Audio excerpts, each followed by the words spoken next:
দুপুরে খাওয়ার টাইমে টিফিনের টাইমে টিফিন চলে এসে খেতে, এবার ওই টাইমে তো একটা সিভিক পর্যন্ত থাকে না। এবার সিভিকের তো দায়িত্ব থাকে, সেই সিভিকের দায়িত্ব তো বলতে নাই ওরা পার করতে রাস্তাতে, এমনিতে রাস্তায় কাজ হইতে বিশাল জ্যাম। ছেলে দোষ কি দোষ ওখানে তো মরুয়াটা ছেলেটা খেতে এসে ডাম্পার গাড়িতে একবার হলে শুধু অ্যাক্সিডেন্ট করছে, ডাম্পার গাড়িতে অ্যাক্সিডেন্ট করছে।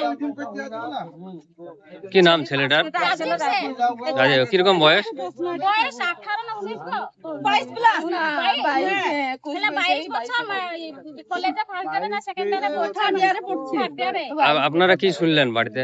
ওই তো আমার ভাই ফোন করলো যে রাজীব অ্যাক্সিডেন্ট করে মারা গেছে, থানাতে পড়ে আছে। কি চাইছেন আপনারা?